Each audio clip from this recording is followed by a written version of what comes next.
Hi, everyone. My name is Rob DePisa, and I'm the co-chair of the Cannabis Law Group at Coleshots. I just wanted to welcome and thank everyone for attending this panel discussion that's going to be focusing on the East Coast cannabis industry. And what's more exciting is our panelists.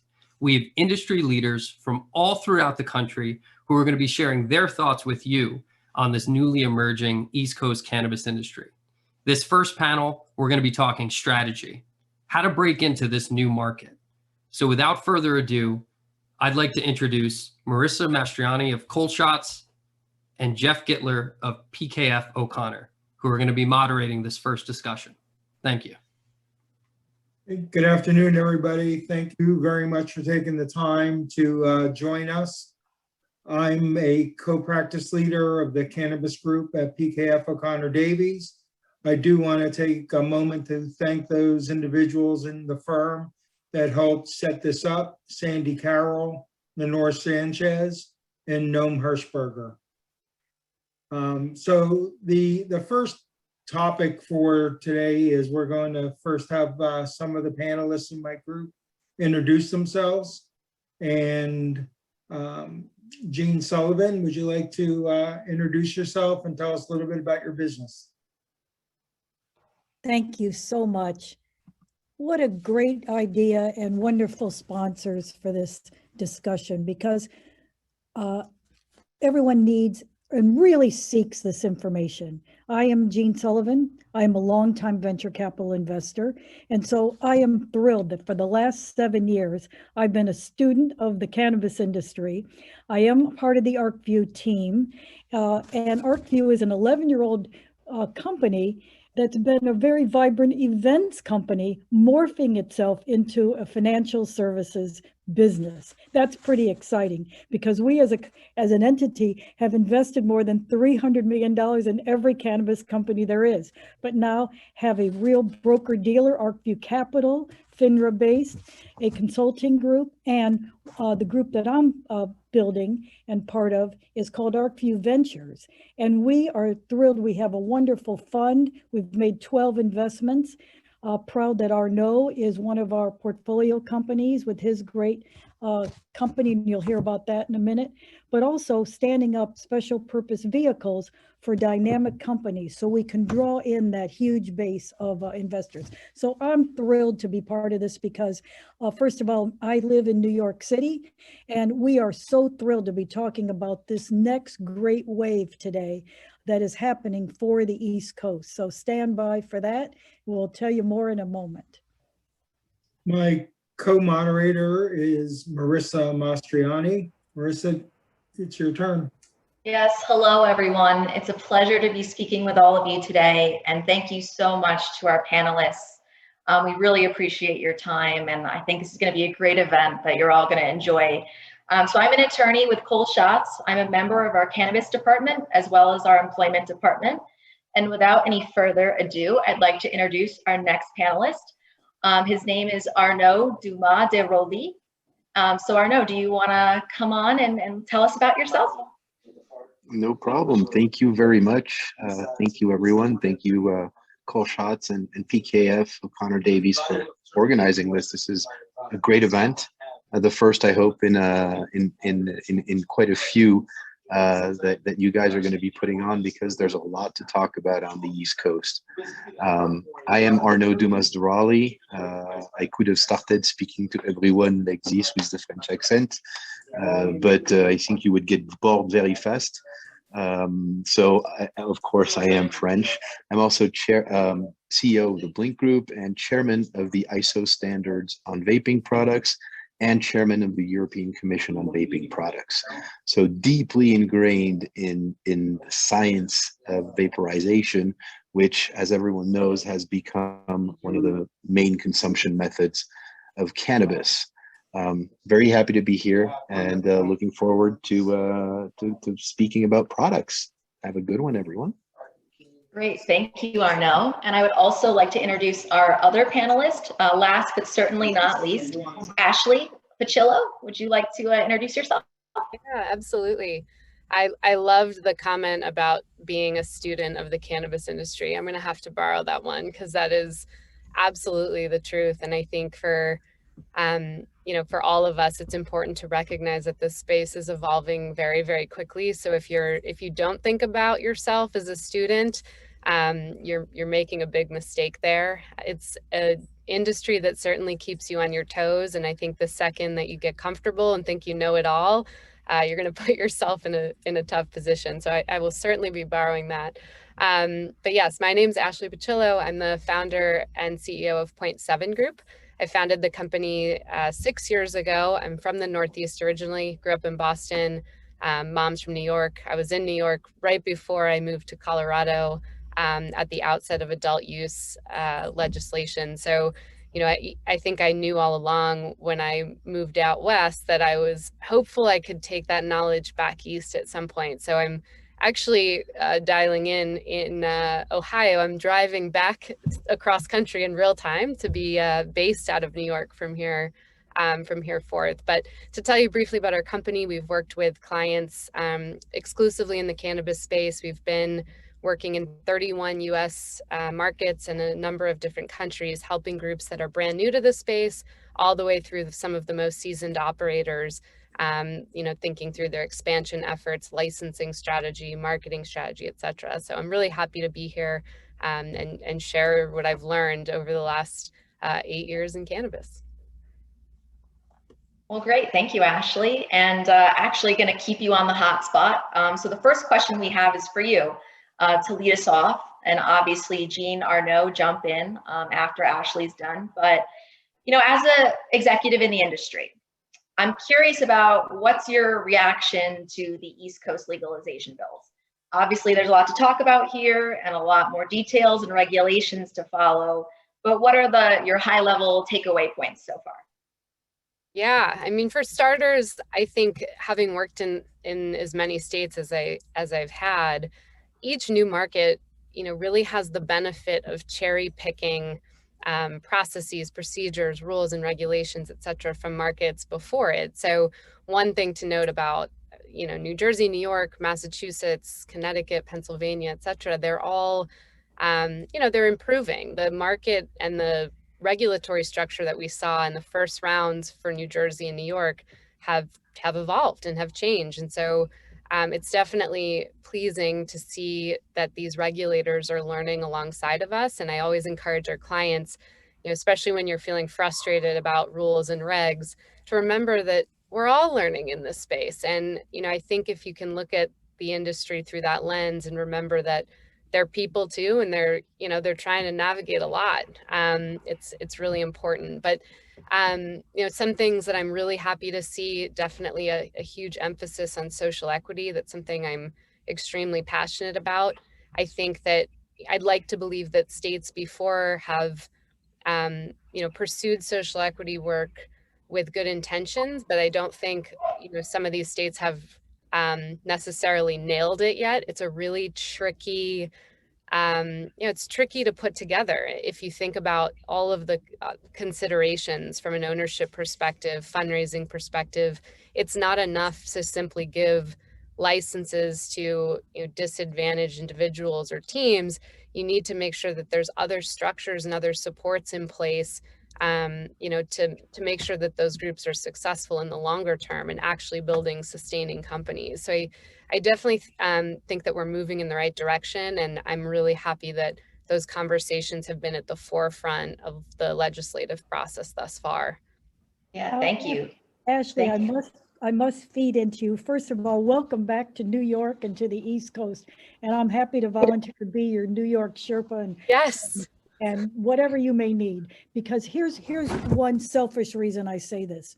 See, we need the experience and the insight and the lessons learned that brilliant states like Colorado, which started before everyone, and then the wonderful Western states like California and all that it's built, the wonderful brands out of the Northeast, Northwest states, Oregon, beautiful brands that we hope to bring to the East Coast. See, here's what's thrilling that I love to share. The people, I had to learn this.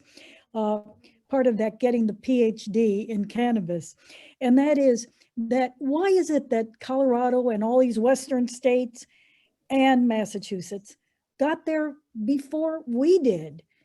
It's because they have ballot initiatives and demanded the people of those states were able to write and vote on a ballot. And Massachusetts had that in their constitution. I researched that. But most of the East Coast states do not have that ability. It has to be legislatively derived.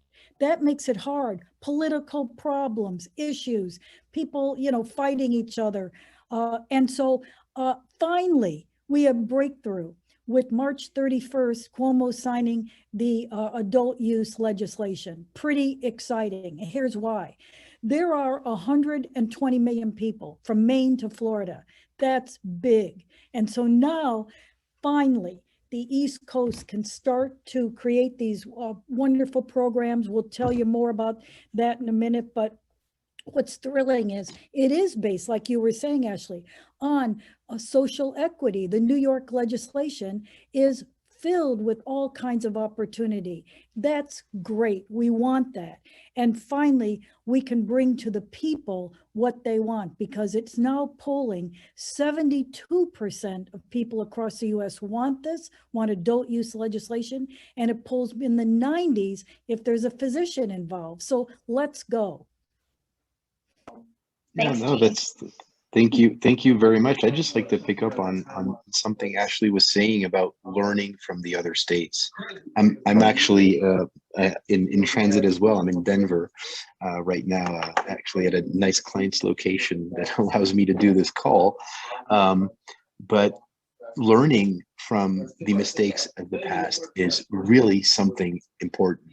And I think that's when, being from the East Coast, we might actually have a leg up in being able to jumpstart this industry way better than it has been over the past couple of years. And we really need to understand what's going on, not only on the products, the innovations, the brands, but also on the safety side. There are a lot of states that still do not understand what's going on in terms of safety. Then there are some states like New York that are trying to over-regulate everything on the medical market. So I'm kind of afraid to see how that's going to turn out on the recreational side of things. But safety has to be at the heart of everything. And very often on the West Coast, people forget about that. Some companies in California, all they care about is getting the cheapest products on the market, and are willing to risk people's lives. I think that's where we can really make a difference on the East Coast, and abiding by standards that do exist, making sure that products that industry has input, and not solely the regulator putting regulations in place without even understanding the science.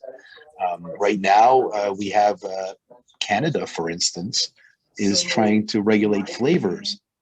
But the regulator doesn't understand that flavors in cannabis come from the terpenes. They want to ban terpenes. So are we all going to have pure THC distillate? Does this make any sense? No, it doesn't, because they do not listen to science. And now we're having to lobby, fight for our rights to be able to use terpenes and to avoid all the issues we can see in the industry. So again, if there's one message I can pass is, guys, let's think of consumer safety. That is the most important. Without consumer safety, there is no industry, and we're all out of business. Thank you very much, Arno.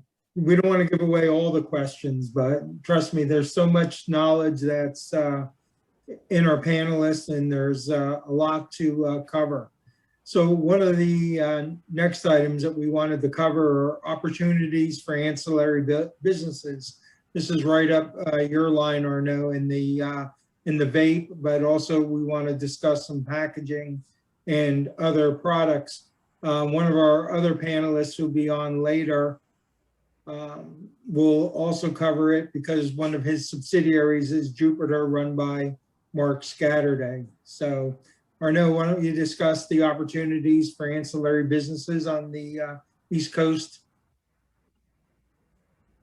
Definitely. I think we were able to innovate in terms of ancillary services.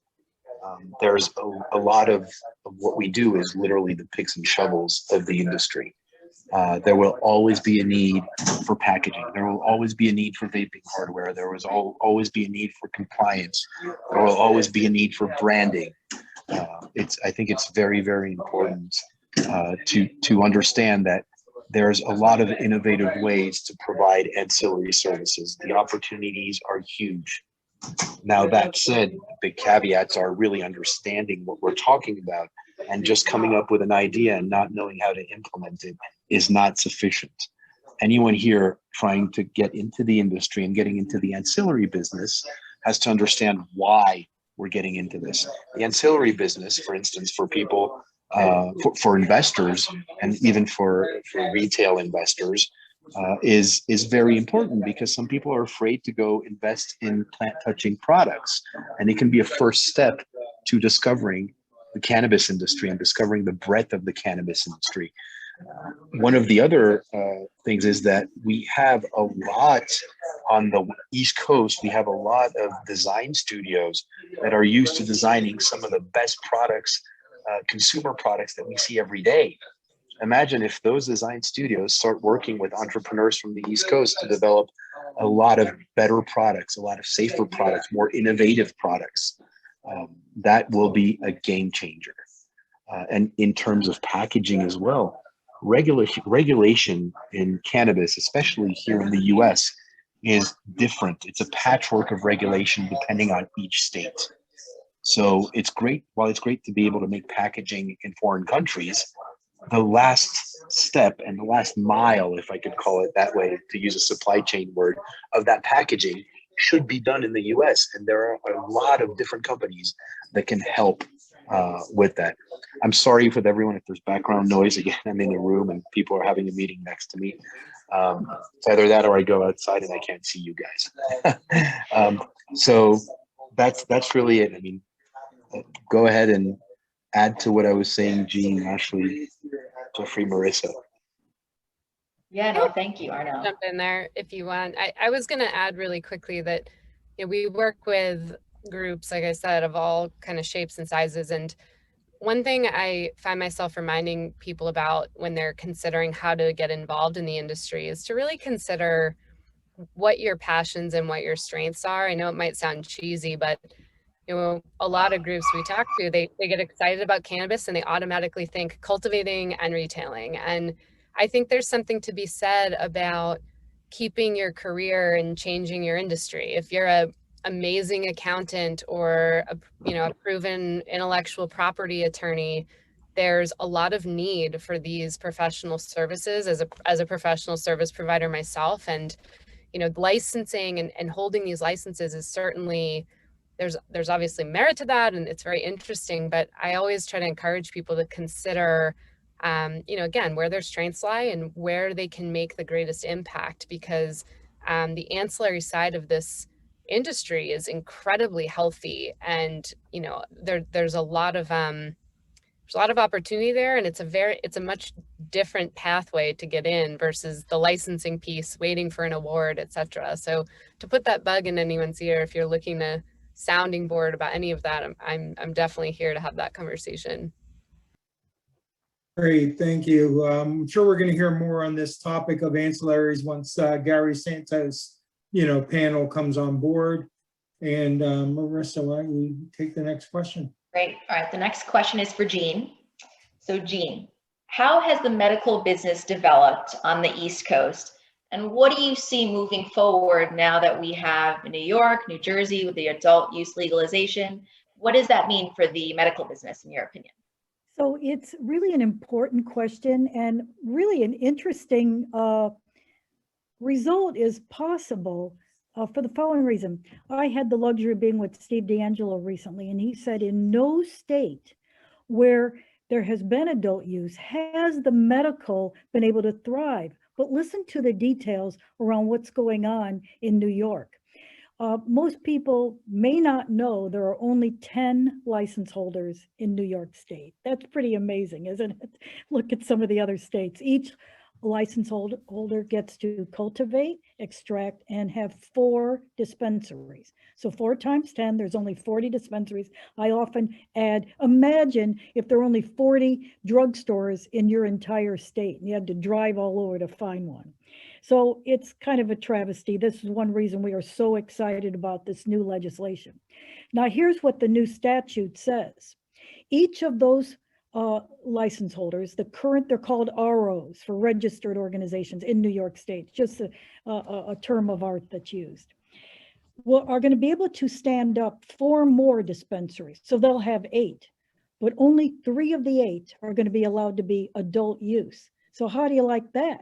You don't think that Curaleaf and GTI and Cresco are going to abandon or not do well with the 5 medical. So I think medical will have a chance to thrive. And I'll tell you something, reciprocity for medical is not in our statute yet, but I hope it is, because when people come to California, because believe me, New York is coming back. The streets are very alive. Our restaurants are starting to reopen. It is active here.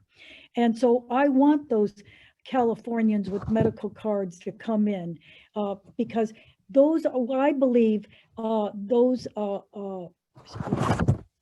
dispensaries will be able to open somewhat quickly. See, they're selling now, although we have no flour, just ground flour, what a joke, and no edibles. So, go figure.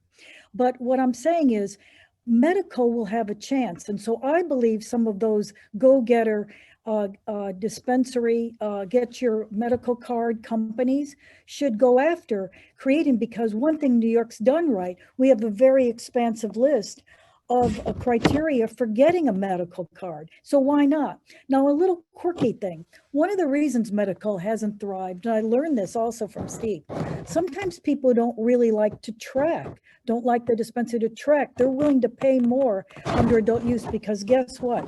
The tax base the taxes that are charged in medical are going to be less than an adult use. So what I'm saying is, I think medical is going to thrive for a while. I think there should be reciprocity. Only Nevada has it and Rhode Island. And when that happened in both states, sales really increased. So there's some real interesting nuances. And we haven't seen the regs yet for either New Jersey or New York. So those are forthcoming to see. And we're not so sure what's going to happen now with Pennsylvania. It doesn't look great for this session that they would adopt adult use. So guess what? Medical will thrive there. There's some wonderful M&A activity that's just taken place and some great medical dispensaries in Pennsylvania and certainly New Jersey. So I see a life for that for a while. And now I'm hopeful for New York that they can increase the breadth and depth of what they're offering, because now we will be able to offer flour and edibles and other types of product. So that's the hope for scenario. Great, thank you very much, Jean, for covering that topic. But part of that is that we're going to discuss is how the licensing process is different on the East Coast from other markets, and what went wrong with the prior process and how has it been fixed, competitive application process. Ashley, why don't you, since one of your products that your company offers is, controlling or running that process, why don't you speak to that first, if you would, please? Yeah, so we work, like I mentioned previously, with groups that are developing their application strategy, which is really the misnomer is that we're a technical writing firm, and certainly that's a function of what we do. But in order to put pen to paper to describe, to answer application questions, there's an enormous amount of business and operational strategy work that needs to happen first.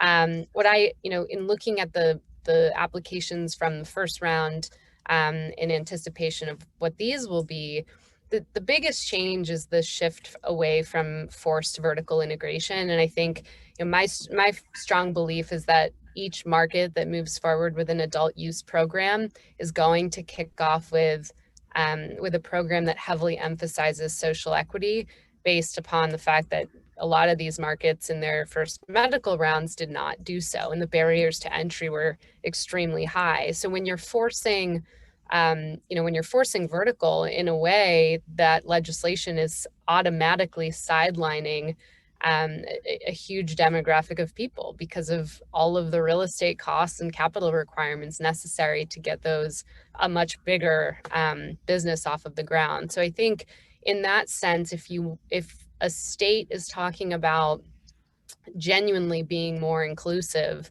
that's something that has to be addressed. If you force vertical, it's kind of the antithesis of that in a way. So kind of to open it up, I think that was the definite number one change that I'm observing.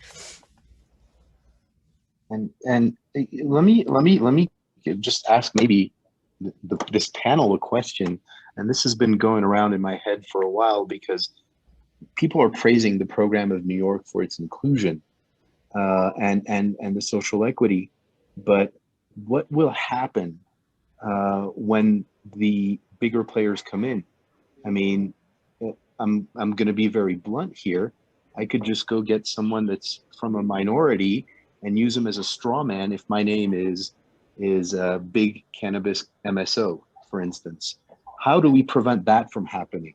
And also, furthermore, how do we add on top of that social equity quota of 50%?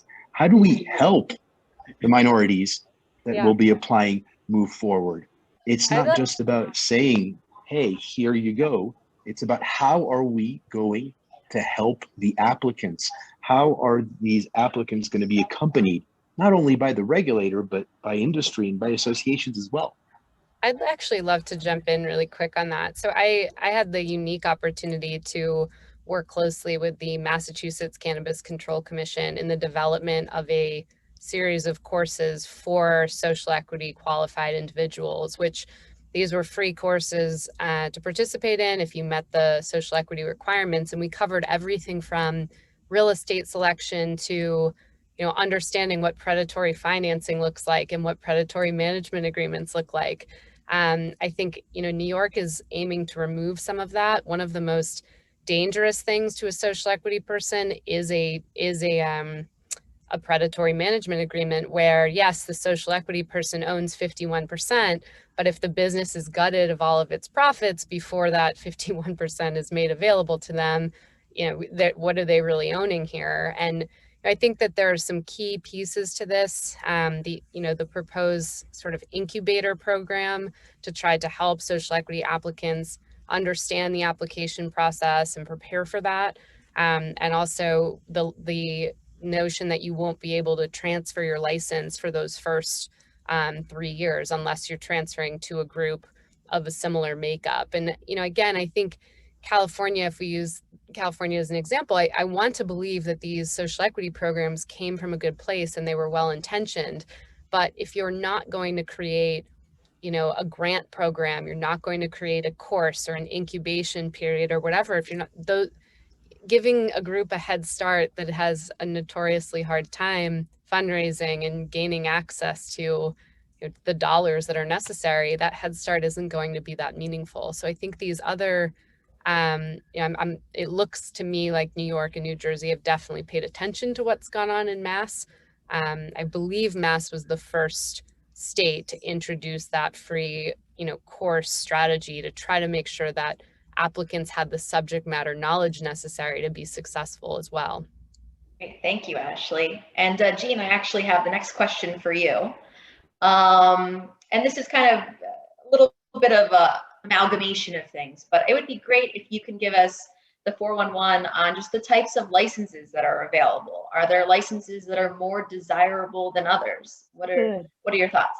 Yes, let me key off a few things both Arnaud and Ashley said, because I love what you posed, Arnaud, and Ashley, what you offered is critical. Think about the opportunity now. Do you know that New York is thought to have $3 to $4 billion worth of an illicit or informal market? We don't want to push everyone away. We want them to come into the light, be successful legally. We want the tax revenue. We want to create wealth for many.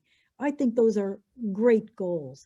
But if we are in businesses, and many of these illegal and illicit, that world, that informal world, are very successful, knowledgeable business owners.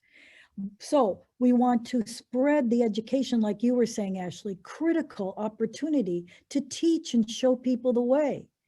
And so I think that's important. On the social equity piece, it favors the retail, the micro license, and delivery.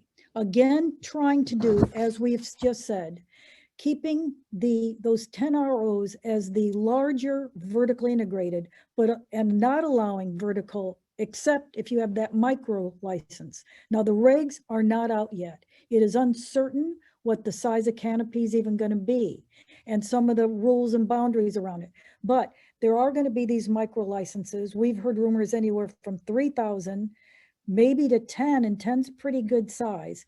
And then you'd be able to do both retail and manufacturing.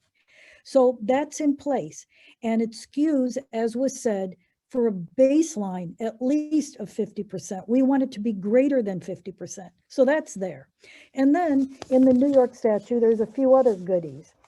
Certainly tiers of cultivation, but then you wouldn't be able to own a retail shop. So there's some real differences about what you can and cannot own. That's why it's important to have smart people around you, professionals like you're meeting today, who can show you the way, critical, or you're just lost. It's too complicated to do it yourself. You've got to seek the help. So then there's as said, these tiers of cultivation licenses. There's going to be a distributor license. There's a delivery license. And we are thrilled to say social consumption lounges are in the statute. That's pretty cool. And the regs aren't clear. They are clear that weed can be consumed. It's not yet clear about their ability to sell weed, but that'll be figured out. And so that's pretty exciting right there. And hey, we can hardly wait till we can see these regs. They're not written for a reason. The Cannabis Control Commission is not yet announced on the team. And so that has to happen first, and that will happen before the session is out at the end of June. So there's some of the issues going on. But I'll tell you something, you can hear it in my voice. We're pretty excited about trying to make it great. They really are trying to make this set of regs and rules a real showcase. And I'm hopeful too, Arno, to your point, that we don't super over-regulate and make everyone crazy. Those mistakes have already been made and still being made in some states. So let's learn. So we're closing in on the end of the I'm going to pose one more question, and that is social equity has been a focus all along in the legislation. What do you think it means for businesses, and did the bills do a good job in accomplishing social justice? Who'd like to take that one first? Gene, you see? I can start with something very controversial here. How many minorities are on this panel? I'll leave you with that.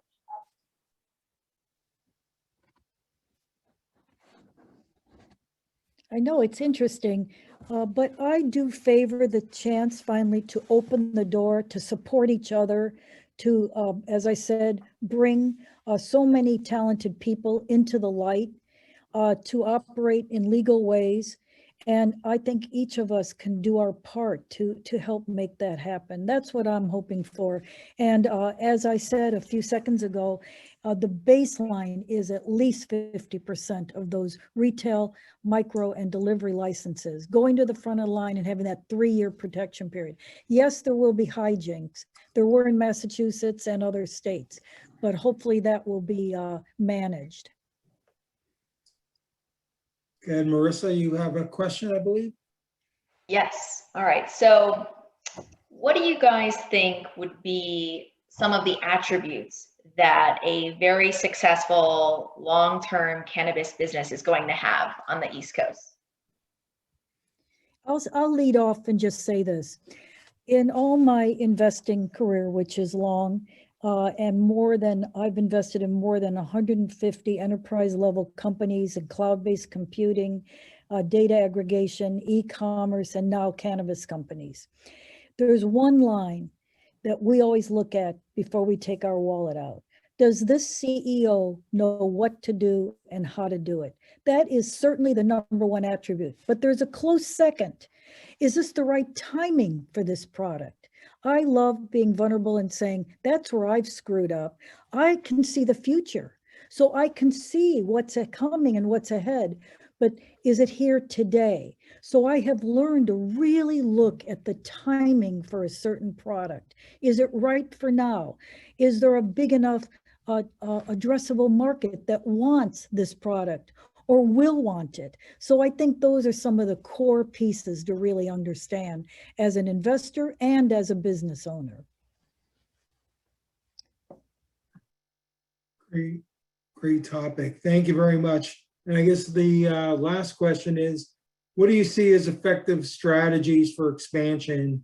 How's the relationship likely to evolve between neighboring states, particularly Pennsylvania, Massachusetts, and Connecticut, to the New Jersey and New York markets?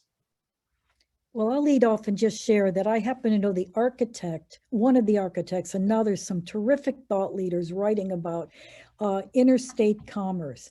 We believe it is going to happen in time, that states will be able to share and sell product and ship product across state lines. We think it'll first start with contiguous states, but there's an absolute belief that's here for the future, and boy, am I for it. And now you're going to start to see specialization happen. So that's pretty exciting for a lot of companies that are in the license side of the business. We want those beautiful brands from Colorado and California and Oregon to come our way. So the whole barrier to entry with 50 different fiefdoms and not able to ship the greatest product from San Francisco to New York, that is completely silly. How is it that Canada got this right? Because you can ship products all over and you get them through the mail too. So we lag Canada.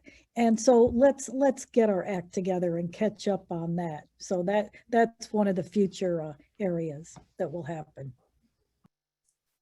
I was going to say quickly that, without groups ask all the time, obviously, what's the time frame for interstate commerce? And whether or not we know that, I think it's still really important to start the process of identifying like-minded businesses, and especially in border states to where you are. If we play this out, I think there's been a theme in cannabis for a long time where people keep their knowledge very close to the chest, and they're afraid to share too much. I'd encourage you to be collaborative. It's the best way to keep learning. And through that process, you'll likely identify groups that, share your value set, have similar vision for the space. And we know that there will be consolidation coming. So beginning the process of aligning yourselves operationally, strategically, et cetera, with, again, complementary operators in other markets, I think is very, very wise. We tell all of our teams, it's a weird industry because you're building your business plan and your exit strategy pretty much in tandem. And, that's kind of critical, I think, to being successful here, understanding, what you're developing and what the possibilities are going to be for you. Great. Cannabis is a community. What brings us all together around a table? Is it a joint? Is it a vape? Is it an edible? Is it a meal? Is it a good wine? Cannabis is about community.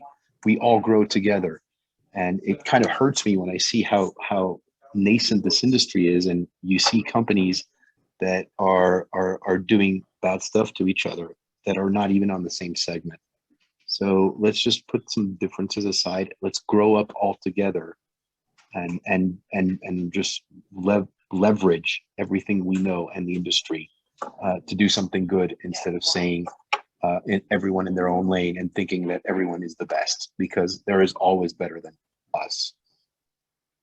Great, thank you very much. I want to thank Jean, Arnaud, Ashley for the time that you spent, and thank you, Marissa, for co-moderating this particular panel. And Rob, would you like to introduce the next group for us, please? Yeah, absolutely. Thanks, Jeff. What a great panel. And, it's wonderful to hear everyone's thoughts, especially Arnaud, about cannabis being a community.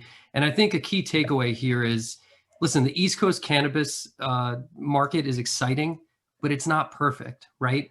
Especially when it comes to things that we're talking about today, like social equity. So what we need to do as a cannabis community is keep the conversation going. Everyone needs to be advocating for those aspects of these laws and these regulations that we feel should change. So that's just a really nice takeaway that I got from a lot of the conversation. Now, for our next panel that's going to be coming up, we're going to be talking about, okay, how are you going to be structuring your cannabis company, right? We're going to be talking about some M&A activity in the space. And without further ado, I'd like to introduce our next moderators for this second panel. Noam Hirschberger from PKF and Mark Press from Colshots. Thank you. Thanks, Rob. Yeah, I'm Noam Hirschberger. I'll just take a second to introduce myself. I'm the co-practice leader of the cannabis practice at PKF O'Connor Davies. And I also head up our valuation group. Mark? I'm Mark Press, and I'm the co-chair of our cannabis department with Rob DePisa. I tend to, the areas of expertise that I have is with respect to corporate structuring, fundraising, private placements for cannabis companies and other companies. And that's where Rob and I, when Rob and I are working together, I focus on those areas. But what I like to first do is have each of our panelists introduce themselves. So Vikas, could we start with you and tell us a little bit about what you do and your company? For sure. Thanks for having me on the panel, everyone. I'm happy to be here. I am the founder of Achari Ventures, formerly known as Wellcome Capital.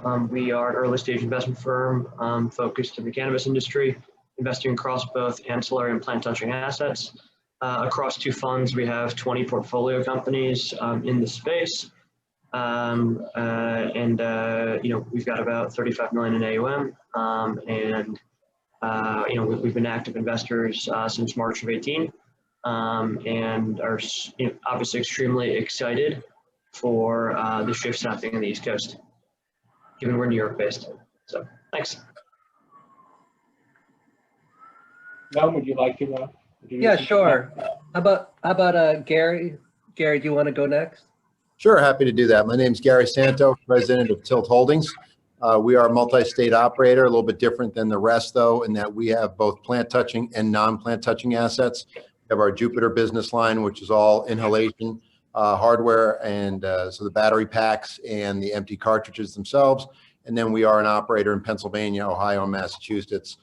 We project to do about 205, 210 million in top line revenue, about 30, 32 billion in adjusted EBITDA. So we provide really B2B services to the MSOs out there to support their businesses as they try to grow them. Thanks, Gary. Sure. So Andrew, would you like to go next and introduce yourself and what you do? Sure. Thank you very much for having this panel. And that was a fantastic first panel, very informative. Andrew Davison, and I'm the CEO and founder of GCH. We're a cannabis IP operations and holding company. We're known for our nationally recognized brand under the Willie's Reserve brands, but we actually run multi-state operations. We're vertically integrated across a variety of platforms in Colorado, and then we're licensed in 6 additional states, in addition to having wholly owned hemp business that we're operating across multiple channels as well. We're really excited to be moving into the East Coast. We're currently operating in Ohio and Maryland through partnership, and looking forward to expanding into the East Coast. Our focus really is on music and cannabis, on coast-to-coast distribution, on multi-channel and multi-state operations, and really making cannabinoids safely, and I really would echo that prior conversation, safely accessible to consumers across the country. And I think safety is a critical import as it relates to that. Thanks, Andrew. And Michael Hennessy, can you introduce yourself as well? Hey everyone, thanks for having me. Great to be here. Mike Hennessy. I'm one of the founders of Lineage Capital Advisors. We are LA and New York City based. Lineage is a cannabis focused investment bank. We launched in 2020 to exclusively focus on the sector. I come from a traditional finance background, originally from Citigroup, and then to commodities focused specialty investment banks. We did a lot of work cross-border over the years, namely in Canada, and raising capital with U.S. institutional investors over the years. Through those connections is really how I got introduced to a number of cannabis investments. That is kind of what brought me into the sector. Eventually started to bank this space at my former firm, got some deals done, and eventually decided to launch Lineage to really build out a dedicated team to the sector. So we focused traditionally on single and multi-state operators has really kind of been our focus. Two recent transactions that we've been a part of have been an advisor to Cultivate Holdings in Massachusetts and their sale to Cresco Labs. And we also advised in the structuring and raising of Vireo Health's $46 million debt raise. So we've, in addition to a number of other private deals that we've been a part of. So very active in the space and certainly thrilled about what's going on the East Coast now. Thanks, Michael. We're truly privileged to have this panel here and just hear from all your expertise today. Mark, I'm going to hand it off to you to start off with the first question. Yeah. So the first question, I'm directing this to Gary, but I suspect all of you will have something to say about this. The financing in the cannabis industry, particularly for early stage companies, has always been a challenge. And now with the passage of adult usage in New York, New Jersey, Massachusetts before that, what are the financing trends you're seeing and the ability to raise capital, not just for early stage companies, but generally across the industry, whether that's on the equity, debt, convertible note side. So what are you seeing in that regard? Sure. I've been in finance for over 25 years, and I always took for granted the efficiencies of the capital markets. I worked in financial services, I worked in gaming and leisure, worked in life sciences. Cannabis, totally different animal. What struck me when I first entered the industry was how much credit equity investors gave to operators who hadn't really demonstrated that they had the ability to operate yet. In life sciences, usually you have to get one of your molecules to at least phase 3 clinical study before you could start getting credit for your pipeline. It seems like from day one, you had retail investors willing to bank so many operators who didn't really have a definitive plan other than to keep acquiring and growing top line revenue. Fast forward to today, I've been pleasantly surprised that a more normalized capital market structure is starting to come into this sector. You're seeing a migration away from what I would say equity debt investing to true debt investing. In the past, you had to offer up things like heavy warrant coverage or convertibles just to get the deal done, as opposed to offering them as a sweetener to maybe bring a rate down. You look at a lot of the deals getting done right now, either they're going without any warrant coverage whatsoever, or the coverage is being done very tactically to bring that deal price down. I think GTI just did a deal recently where they probably could have funded out of equity if they wanted to. They probably could have done straight debt with no warrants, but they used a combination to get their coupon down to 7%. So, I think it's starting to look a little bit more like a traditional high yield market, still at elevated levels on the debt side. You're still talking low to mid teens or somewhere in that area. But it's nice to see a little bit more normalized structure. I will say there's a bifurcation developing though, that those that are demonstrating positive cash flow, those that are demonstrating good operating models are getting access to that more normalized structure. Those that are not are still having to tap the sale leaseback markets. They're still having to do 30-40% warrant coverage. So you're starting to see a true bifurcation. And I think now the next thing will be those who take those higher price deals, you have to start to wonder, what else could they do after that? I mean, they're running out of options after that. You're taking the highest cost capital you can. So it's been a pleasant surprise if you're one of the haves. I think it's probably equally as challenging for the have-nots as it was before, but good progress overall. Yeah, I would just jump in there real quick to add on to what Gary said. I mean, I think that, you're really seeing It's really the larger operators, mostly public companies, that are getting the favorable rates and terms. I think once you, and I guess I would say, you know, even for some of the larger private companies, I think they've been able to attract some, you know, sometimes these guys are backed by, you know, some really serious money, you know, guys that know what they're doing, and the insiders of the companies sometimes drive terms for those private companies.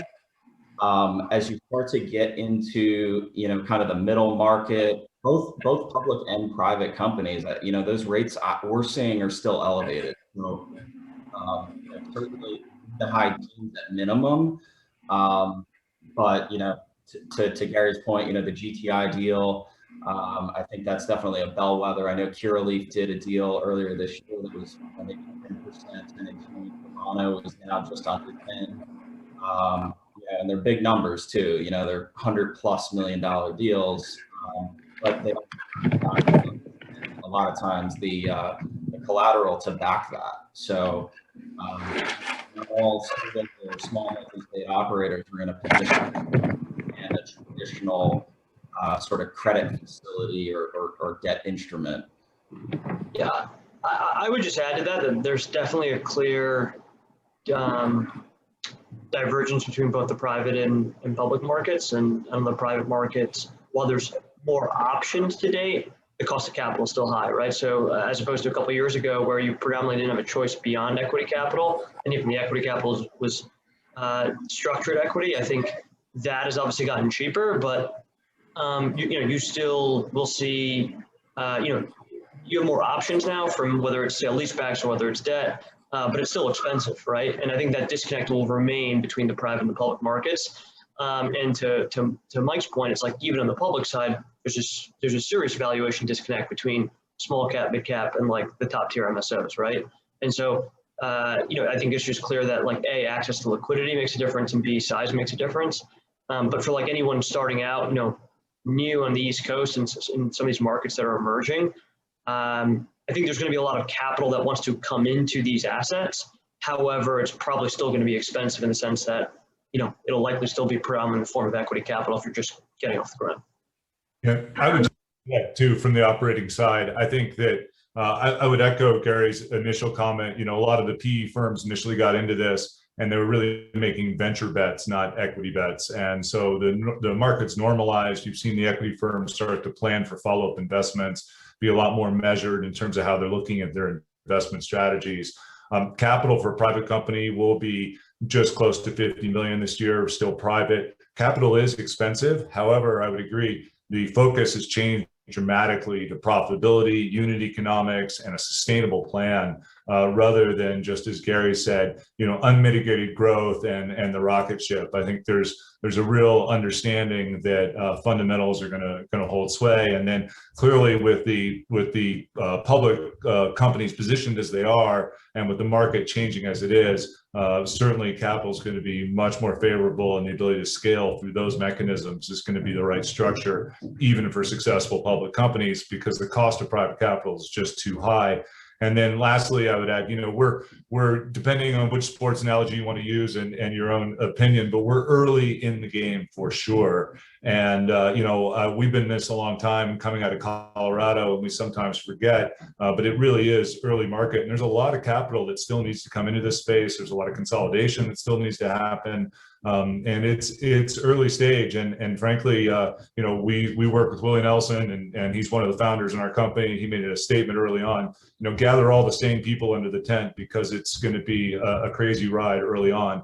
It certainly has been a crazy ride. And I think what you're seeing is the coalescing of the same people under the tent. And that's going to be a process that's going to take place, I think, over the next couple of years through legalization. But you know, it's really just starting, and putting the fundamentals together, and then putting the right building blocks together in mechanisms that are going to be able to scale over time is I think the trick. Very interesting. Thanks, everybody. Definitely very illuminating. Next question is, you know, the West Coast has its own character, right, in the cannabis markets. We know that the West Coast, they're used to growing, has a very, you know, they have natural environment, which is great for growing cannabis. So how would you characterize the East Coast? And I'm going to direct this to Vikas first, but if anybody else wants to jump in on this, what's unique and special about the East Coast that we should be looking forward to, and how will it be defined? Yeah, I mean, look, I think there's always been a difference between sort of East Coast and West Coast personalities.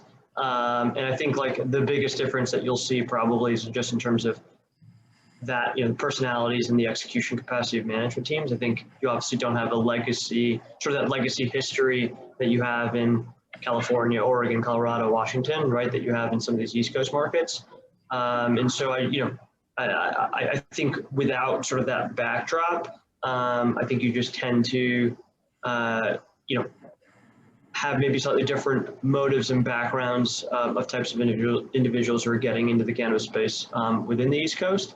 And so like, just from our experiences, I feel like the interactions have slightly been a little bit more measured. And I think, I think given that lack of sort of legacy background, there is an element of like, the markets opening up being more of a business opportunity, a social justice opportunity, and like all these issues that are sort of coming up for the first time, and you're sort of addressing them for the first time, which I think just changes the way people actually interact with these issues. So yeah, I mean that to me is sort of the biggest difference. I also think you have smaller markets, just generally speaking, and like things are more densely packed. And so I think there is this element of like, there's a rapid shift in public perception as like states like New Jersey and New York come online. I think you will see the dominoes fall with the states sort of surrounding them. And so I think very quickly the East Coast has this opportunity to be a hub, if not, one of the key hubs of cannabis. And so I'm very excited about that, especially with the talent that's going to come with that. So. Thanks, Vikas. Yeah. I think I thought it was really interesting the way the first panel talked about how you can really learn from the West Coast, and there's going to be lessons. So it's new to us here who live on the East Coast, but on the West Coast, a lot of lessons to be learned. You have the benefit. Just to add, you have the benefit of seeing what's worked and what hasn't worked in a lot of these other markets. And I think that'll work to the benefit to the extent that operators and regulators will take the time to actually look at all the other markets, whether they're prior ones on the East Coast, the Midwest, or the West Coast, and say what works, what doesn't work. Let's apply best practices before we launch this thing. So, I would even say from a product perspective too, we tend to partner with brands that want to go from the West to the East Coast, and you notice that the brand architecture has to move a little bit. A lot of times, price and potency carries the day in California, but we're noticing that form factor and use cases matter more on the East Coast. People are looking for more defined results just on a consumer basis level. They might not appreciate some of the more kind of cannabis couture type stuff you see out in California. They might not know to pay up for certain things. Like some of them are okay with the smell of burnt popcorn or something like that, if you know what I mean. But at the end of the day, what they're looking to get out and what the experience they want to have, it's a little bit different. So, making sure that brand can migrate over, and then looking at how the regulations might prohibit, whether it's the form factor, whether it's how you actually market it. There are a lot of interesting lessons to learn. If you have brands that have sustained out West in a race to the market, a race to the bottom market, that says something that they've held a price point and they've held their customers because there's so much competition there. Colorado, take your pick. So I think seeing that come east and watching us start to move maybe away from the limited license, right? The dollars always chase the limited license markets. You get this inherent created scarcity. In Massachusetts, where I sit, you can only get 3 stores. No matter how big you want to be, you get 3 stores. If you're trying to build a brand, if you're trying to get a footprint, you have 3 stores to do it. And you have these MSOs competing so, viciously with each other, if you will. So, hopefully we start to see the walls come down a little more collaboration. I don't know if it'll ever get to be like California, but I think you'll see that slow migration from the lessons learned. I would just add to that, I think great points, Gary, and I would just add to that, collaboration is critical, and it was mentioned on the previous panel. It's not a zero-sum game being early in the stage. And I have, from our perspective, having operations both in the West Coast and now in Maryland and Ohio, our perspective is that we've seen success where people understand that this is a consumer products business built on an agricultural platform. It's fast moving consumer products good. Got to focus on the consumer. And, focusing on consumer needs and focusing on safety within the right regulatory intent, I think is critical, but really being able to translate that and build that trust with the consumer is critical, in doing it in a way that's consistent. And that's the challenge in such a fragmented market. But I think, from a partnership standpoint, finding people who appreciate this from a professional standpoint is consumer products good, and not from a sort of counterculture standpoint of this is a lifestyle approach. Not that that's not important as it relates to the history of the business, but for us to be successful, and it's been repeated often on the previous channel, we need to adopt a professional mindset, and we need to run professional companies. We need to build trust with the regulators. We need to build trust with the consumers, and that is not. That is a real pursuit, not a part-time or hobbyist pursuit. And I think that's the transition that's also happening. So I want to direct the next question to Michael. I know that you've done some debt financing in the cannabis industry. Some of it is secured, from what I understand. And what are the challenges in taking security for licensed cannabis companies when we know that a lender can't simply take possession of the cannabis? It's not necessarily the license. So why don't you walk us through that process and the structures you're seeing to at least put providers of debt to the industry in a strong position should they need to take remedies against a company that's unable to meet its debt obligations. Yeah, it's interesting because, to be perfectly frank with you, I haven't been a part of a situation where a lender's actually had to step in. I think we've all kind of seen a few peripheral scenarios out there, call it, MedMen or Ianthus or, a couple of the big boys where they've had some large lenders out there, and things always haven't gone right. I think in terms of how these things are typically set up is, it's usually a senior loan to the company that can either be collateralized or guaranteed by the parent company. And depending on which states are involved, each state might have a different sort of regulatory environment in which the license itself can or cannot be quote unquote collateralized. So, in certain instances, we're talking about pledging membership interest or equity interest in the license to the lender. And, there's a number of different, kind of hoops that you got to jump through to actually kind of take possession at the end of the day. But we haven't had, it hasn't necessarily been tested in terms of what that process actually looks like at the end of the day. So, just generally speaking, lenders are kind of commanding, at least, a lot of the deals that I've been a part of have been just very blanket general security.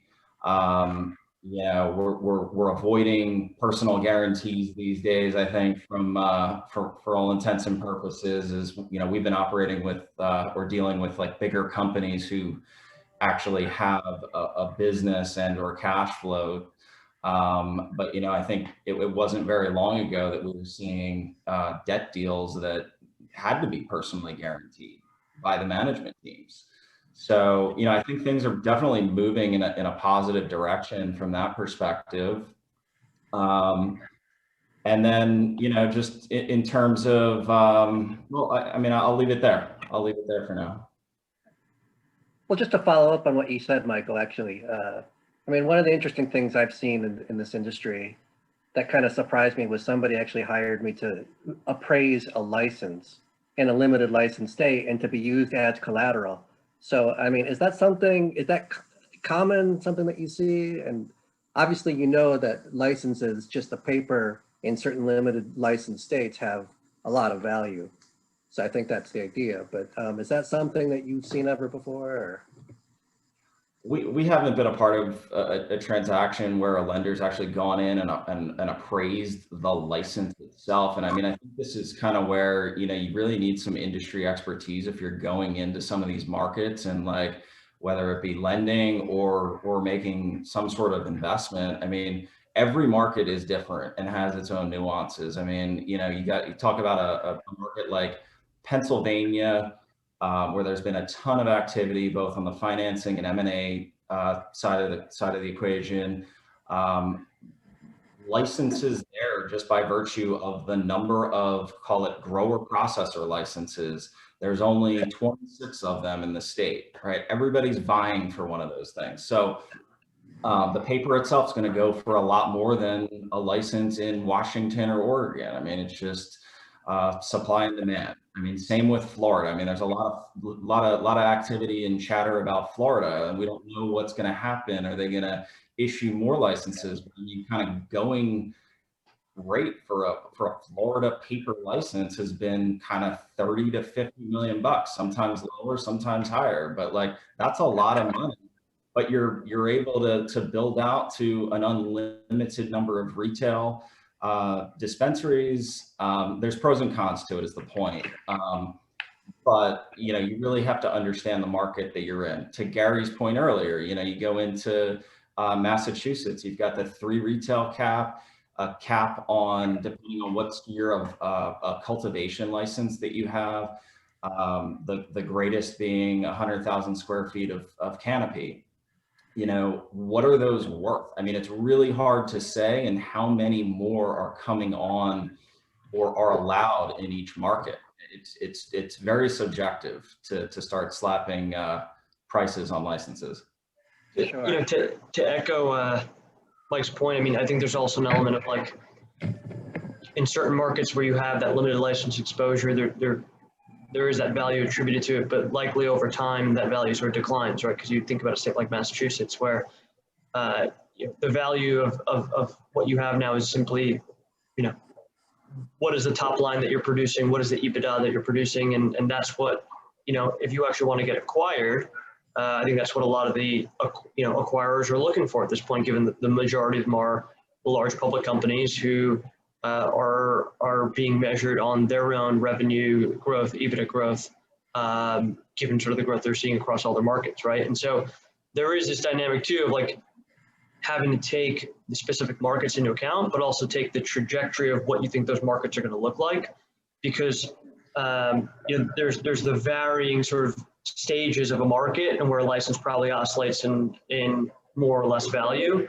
But over time, it's going to, resort back to what's the value of the actual operation, right? Because that's ultimately where you're going to see, unless you want to flip a license, the ultimate sort of liquidity. So. Yeah, I would even add too that there's a limited universe of who's going to pay those kinds of dollars for the licenses, right? I mean, it's not a particularly liquid asset. You have all sorts of approvals, and most of the big guys who would be able to pony up the money are probably already in those markets. So it's a shrinking universe. If you're just trying to get the license and you don't have that operation, that has the kind of, performance going on, it's harder and harder to just flip a license or spin the license around. There's just too many moving parts that, I think anyone trying to use that and think about it as true hard collateral, it's a nice sweetener, it's a nice throw in, but that can't be the reason why, you're looking to make a given investment at any given time. It's too hard, and there's too many variables to really price it at a level that you could ever truly get comfortable at. Interesting. Yeah, the market's moving so fast, and it's such a dynamic market. Okay. So let me. Sorry, Mark. Go ahead. Oh, whatever. That's okay. I'm going to direct the next question at Andrew. Given the federal prohibitions, the product can't travel across state lines. How does your company address issues with respect to making your IP available, and I don't know if you're making your genomes available, or others on this panel? How do you approach that in your business?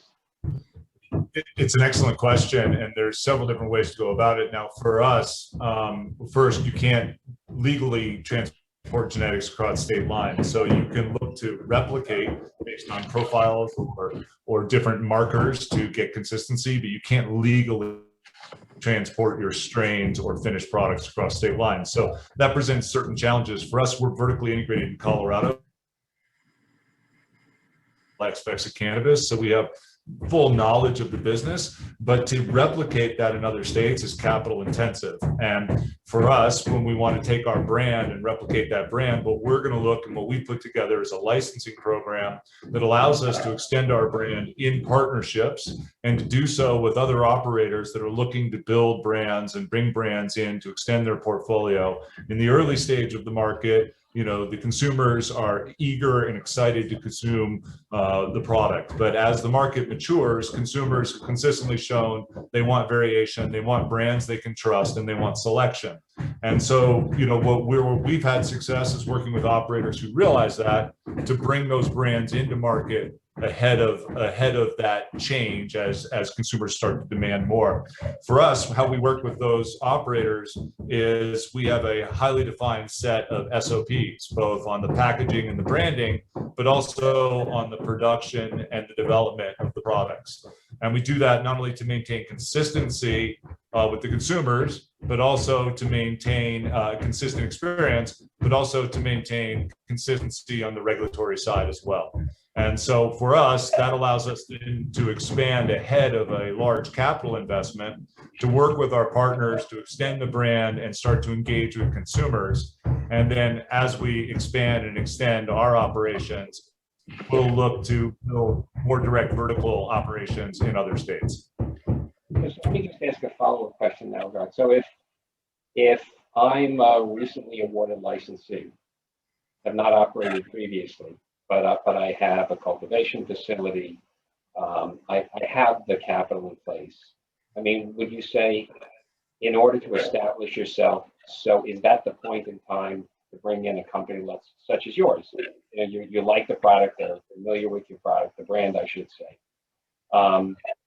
Is that where you like to inject yourself, or later on in the process, maybe after they've already got their first crop in the ground? That's a great question, Mark. It really is. I think where we're going to best partner and serve an organization is once they've established themselves and have a foundation. And then we're going to be able to come in and be a catalyst to support their growth off of that foundation. And what we require are some business fundamentals, as I mentioned before, in terms of their operations. You know, we run an audited organization top to bottom. So we need that level of sort of compliance, if you will, with our partnerships as well. And that's going to be served by groups that have their feet firmly planted on the ground. Similarly, it's, you know, this is a tough space and there's a lot of variance in the raw material output in terms of what people are growing. And it takes time to also get those practices firmly established as well.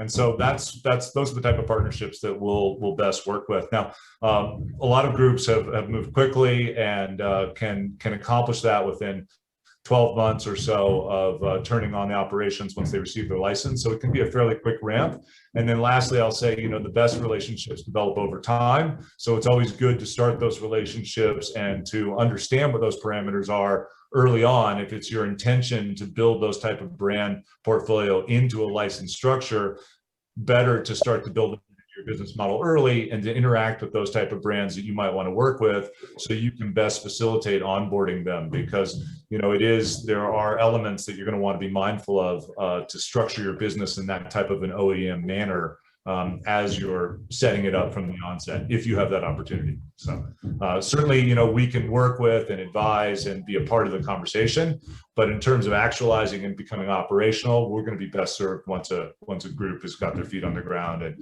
are operational. You know, Andrew basically just described Tilt's business model to a T, so thank you for that. You know, we like to partner with brands, so Andrew, you should definitely call.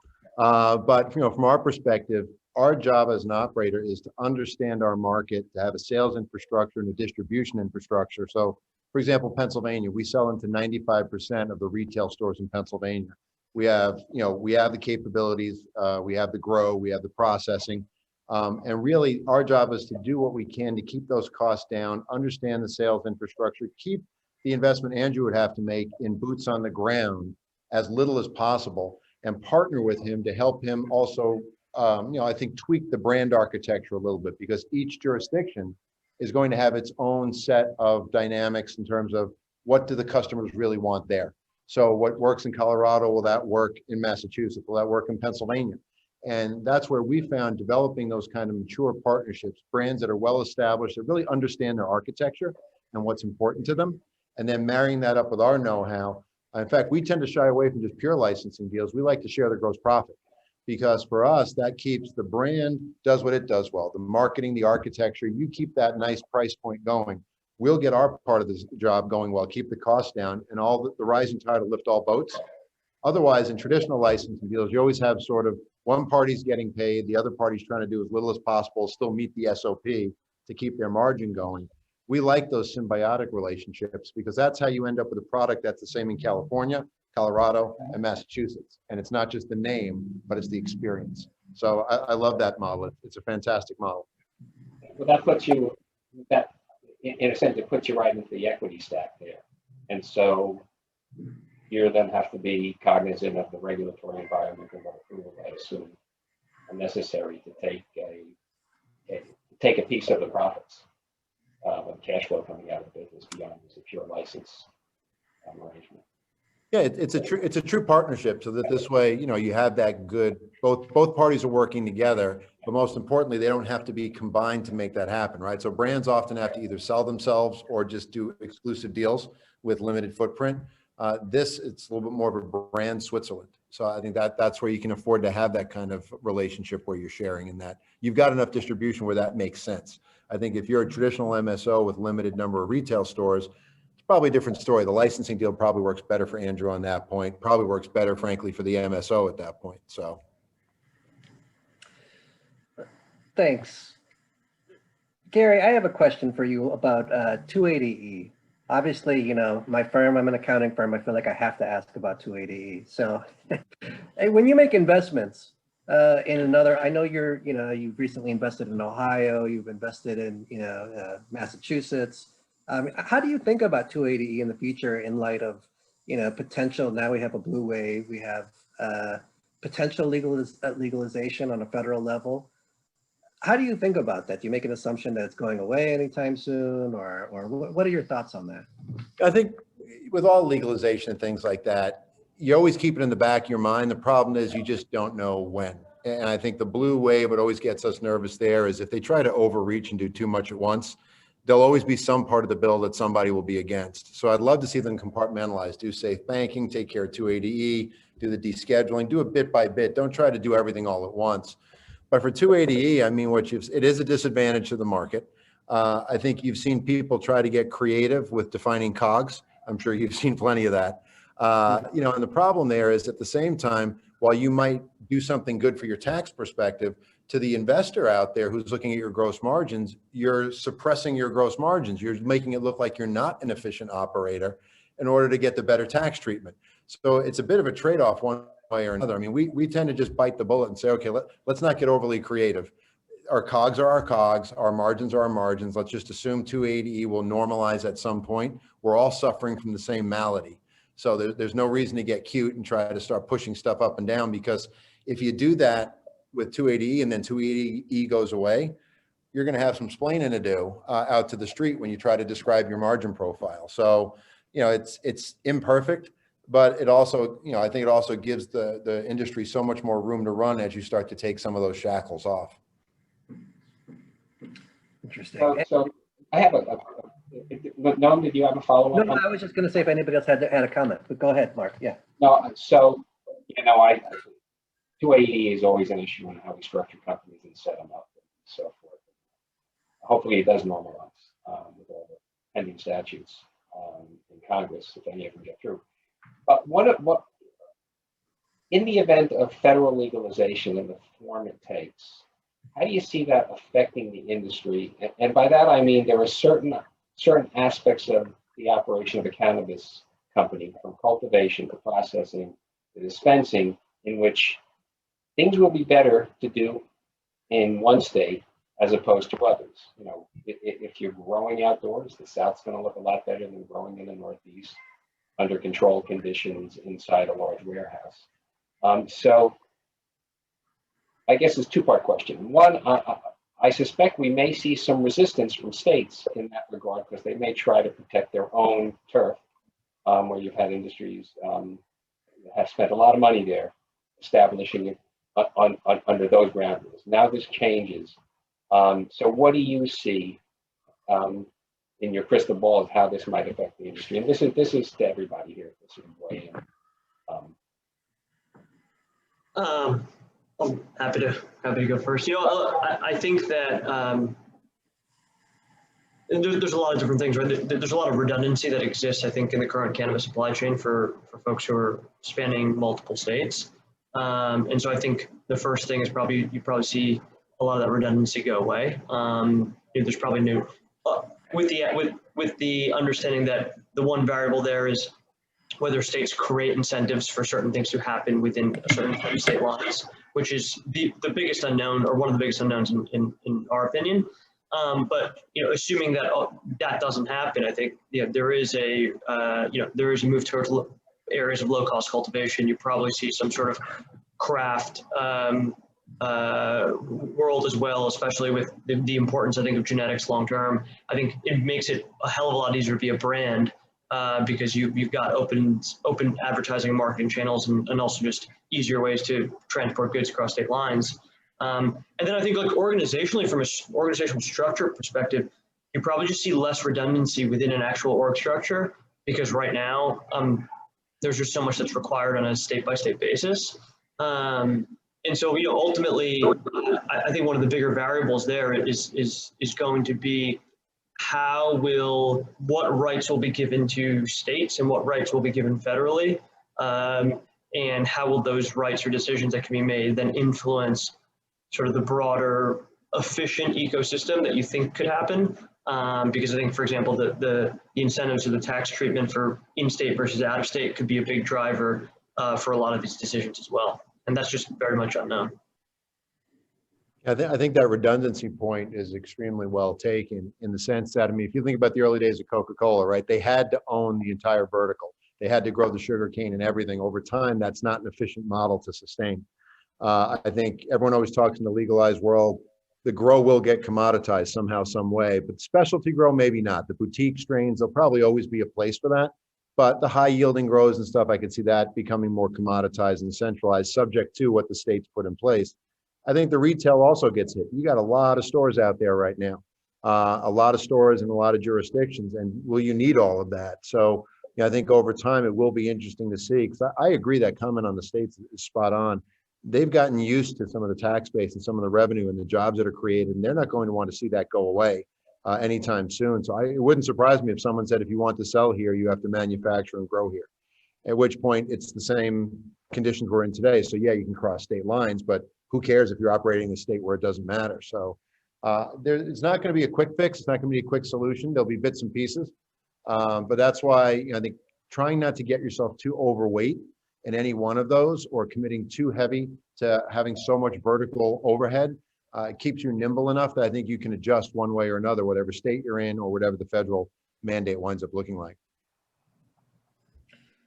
Yeah, I would just add, I'm sorry, there's some background noise here, so if you can't hear me, I apologize. I can go on mute again, but I would just add, I think that, whether it's going to take the beer and wine model, or whether it's going to, as Gary was saying, it's going to continue to, be defended as sort of a specialty industry in each state, and they're going to have, requirements like growing. That'll be interesting to see. I think that it was mentioned on the previous panel that there's consideration and development of regional trading blocks. I mean, I think that those maybe would be a first step, allow some sharing of reciprocity between the states. But I think that the more that we can move to any level of efficiencies, the better. The redundancies in an operator in this state, in this industry, is extremely difficult. And, that's the challenge. We're still building for the future, whether it's the 280, whether it's the redundancies, whether it's operating in a fractional environment.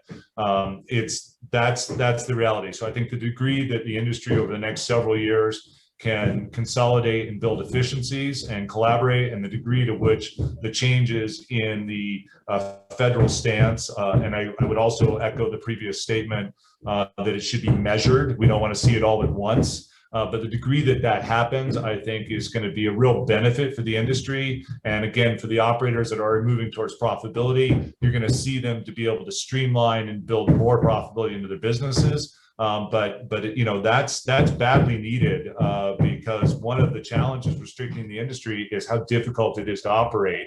And so whether it's issues like trying to get the right people in the industry or social justice issues like we were discussing earlier, allowing companies to be profitable and good corporate citizens and to be able to govern their businesses effectively is critical to allowing them to be able to participate at that level. And, you know, I for one, as an operator, you know, our focus is still very much on making sure that we continue to move forward in a way that's going to allow us to thrive. The ideas of investing beyond the core business are still aspirational. And part of that reason is the degree to which the difficulty of operating in this current environment with fractured regulatory environment and the inability to get efficiencies on a lot of what would be normal CPG operations. If I were running a food product, natural fruits product company, or a consumer products company, or a durable company, you just don't see that in this space, and that's challenging. Very, very interesting.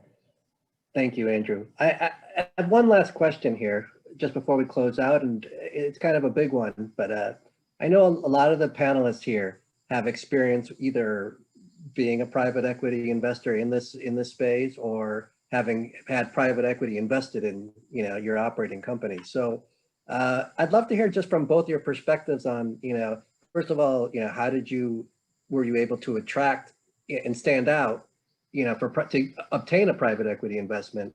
And then kind of like, what's it like, you know, to work with private equity investors in this particular space? Anybody can jump in, I think. Well, I can just start with that because we are PE funded. And, you know, we were one of those early companies that were more of a venture fund than an equity fund back in the day, 5 or 6 years ago. And we attracted attention because Willie Nelson was our business partner, and we had a vision that we put together, and it was really as simple as that. And we had good fortune from that. Since then, we've developed into a disciplined company that's been equity backed and raised a considerable amount of capital and be able to expand our operations. And we've been quite fortunate to have a lead investor, one of the private equity firms in the space, continually support us at each round. And it's, you know, similar to other experience I had in CPG. It's been an interesting tension between, here, I'll let somebody else take it. Sounds like that's too loud. It's been an interesting tension between operations and the equity funds, and really helping them understand the challenges of operating in the industry and working with them to support the growth over time. And, you know, it's we're very fortunate to have that partnership, but I think as within any space, it takes a lot of investment by both sides. And my view is that we've benefited by keeping our board and our investor partners close, so that when we need them, we don't have to educate them and bring them up to speed, but they're really just as conversant as we are, and my management team is, as to what the current challenges are. So if anything, I would say I've, you know, where I've worked in other CPG industries with equity firms, in this space, it's much more hands-on. But not because it's micromanaged, but because it's to the interest of everybody in such a dynamic environment. Interesting. Does anybody, Vikas, maybe do you have something? Just love to hear from the private equity standpoint. Yeah, I mean, look, from our standpoint, we view every investment we make as a partnership, you know, and we truly believe that, especially in this industry. And so, you know, we'll write early checks in early stage businesses, and then we're there to help them, whether it's navigating business strategy, you know, thinking about opening up customer doors for relationships there, thinking about personnel decisions, and obviously being there from a capital standpoint as well.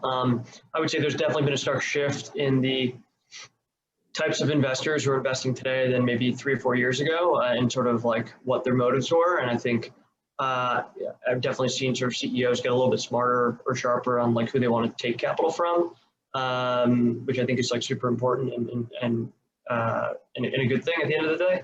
And so from our perspective, it's just the industry is moving so fast. There's a lot happening, like, you know, to the extent everyone can have their ears to the ground and sort of be helpful. You're not operating the business day to day, but you're definitely more hands-on than the approach of writing a check and, you know, talking to someone in the ear. So that's been our MO. I think it's worked out well for us. And I think, it's also more fun. I'm going to say it that way too, to just be a little bit more in the trenches with folks who are investing. So maybe just one last question, and maybe the answer is we just got to, see some changes in the federal regulations, FINRA, et cetera. But are you seeing more institutional type investors beginning to dip their toes? I mean, you saw a little bit of it, I think, a year or two ago. I'm not sure if that's necessarily continued. As opposed to high net worth family offices that are prepared to maybe put money into a cannabis fund that gets deployed. So any of you, are seeing a shift as yet in terms of the investor profile? I mean, oh, go ahead. Sorry. I was gonna say, we're definitely starting to see more institutional interest. Now, stock price and volume trading, it has a lot to do with that, and compliance also has a lot to do with that. But we're seeing a few things. We're seeing a little bit of less of a basket approach, where before you would take a bet on every stock and figure one or two of the cannabis companies will hit. So there's definitely much more of a focus on the individual company itself and getting underneath the hood of that company, which is helpful. And I think you're seeing even the family offices are becoming more sophisticated in how they look at these companies. I still think there's a few hurdles you have to cross for the institutions, but I think they're on the outside looking in, and a lot of the stories out there in these cannabis companies are tailor-made for institutional investors who invest in the growth sector. So I don't think they could sit on the sidelines much longer, because the good operators are starting to distance themselves and become, a story that they can start to look into. So it's coming. It's not coming as fast as I think we'd all want. I think there's still a lot of retail in this space, and that's why you see so much volatility. But it looks like it's coming more, at least from our perspective. Yeah, I would just quickly add, I mean, I think Gary summed it up pretty well, but I maybe just as a blanket statement, I would say, yes, it's coming. It's definitely coming more for the bigger players, as you would expect.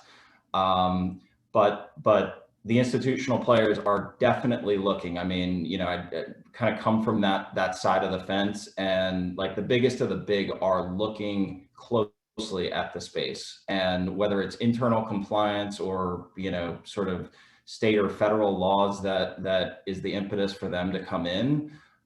If they're not in yet in one way, shape, or form, they're looking, and the capital is going to come.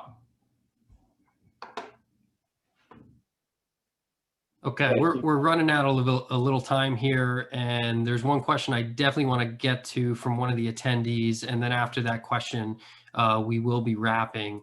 So one of the attendees is already in the manufacturing industry and had a question, I guess, for the existing operators right now about the challenges that they've faced specifically in the manufacturing space when it comes to different types of edibles and concentrates, and what advice would you give to someone in the manufacturing space who's looking to transition into cannabis?